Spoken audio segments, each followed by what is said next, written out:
Hoje celebramos a memória de Santa Teresa d'Ávila, Santa Teresa de Jesus.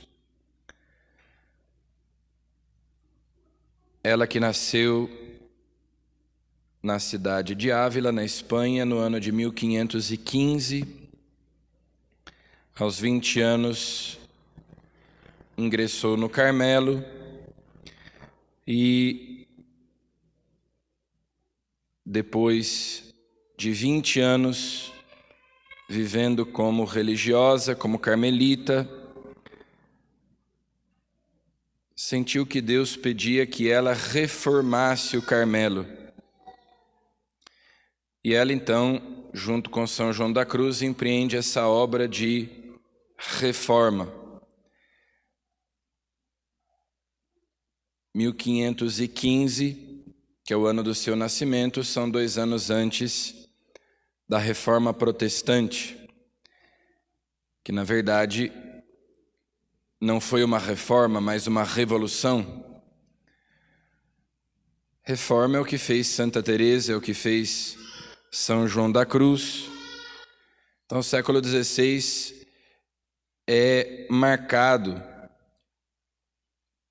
pelas reformas, pela volta às fontes, pela tentativa de voltar às fontes do cristianismo, de voltar às origens.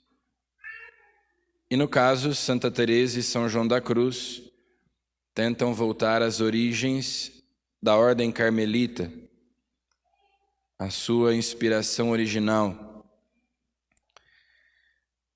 Então, naquele século em que aqueles que se diziam reformadores, na verdade, faziam uma revolução e inventavam uma nova religião que nada tinha a ver com o cristianismo tal como ele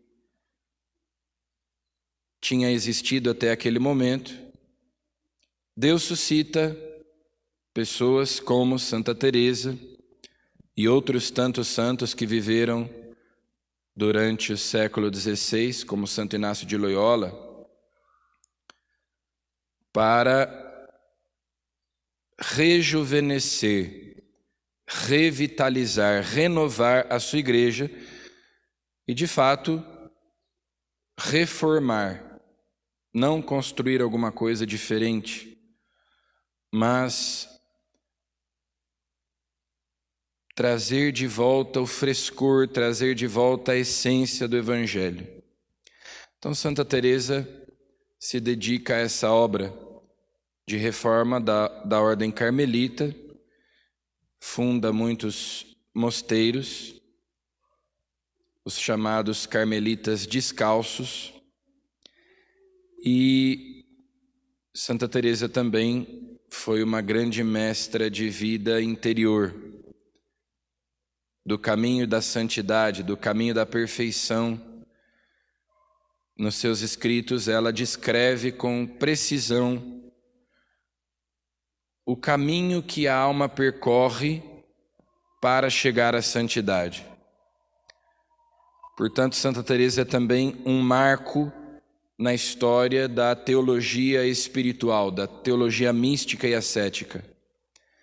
Porque Santa Teresa, de modo muito preciso, descreve como o Espírito Santo realiza nas almas a obra da santificação. Em outras palavras, como uma pessoa se torna santa. Santa Teresa descreve isso magistralmente. E não por acaso, então, ela foi declarada pelo Papa São Paulo VI doutora da Igreja,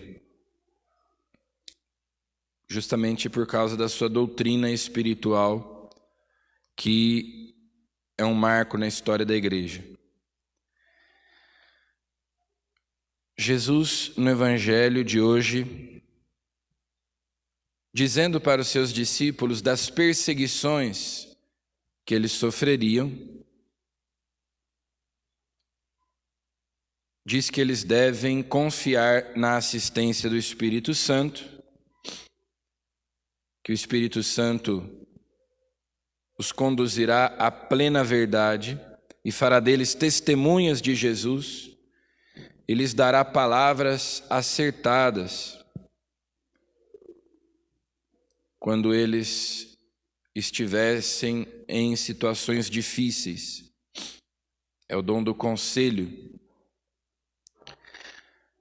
Mas Jesus também diz que aqueles que se envergonharem dele, aqueles que recuarem, aqueles que retrocederem, aqueles que não derem testemunho de Jesus, o renegarem, se envergonharem dele, ele também os renegará e se envergonhará deles diante dos anjos de Deus. Se nós testemunharmos Jesus, ele testemunhará em nosso favor. Se nós o renegarmos, então ele também nos renegará. Ou seja, ele pede a nossa fidelidade, ele que é sempre fiel, não deixa nunca de ser fiel, se lembra sempre da aliança, mas ele pede também a nossa fidelidade, pede também que nós permaneçamos na sua verdade e com coragem defendamos os seus direitos, defendamos a sua causa diante dos homens. São Paulo, na carta aos Efésios, lembra que Cristo é a cabeça da igreja e que Cristo está acima de tudo, que Deus colocou tudo debaixo de seus pés e Cristo é a cabeça da igreja. Então, isso significa que em Cristo todos nós somos elevados, transcendemos, temos poder sobre tudo. São João da Cruz, companheiro de Santa Teresa na obra de Reforma do Carmelo, dizia que o demônio teme a alma unida a Deus como ao próprio Deus.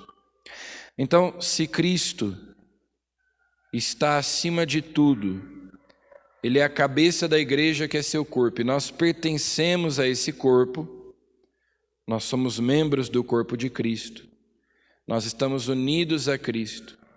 Então Cristo também submeteu em Cristo todas as coisas a nós, na medida da nossa união com Ele. Por isso o demônio teme a alma unida a Deus como ao próprio Deus. Nós participamos da realeza de Cristo, da vitória de Cristo. Quanto maior for a nossa união com Ele. Peçamos a Deus, por intercessão de Santa Teresa,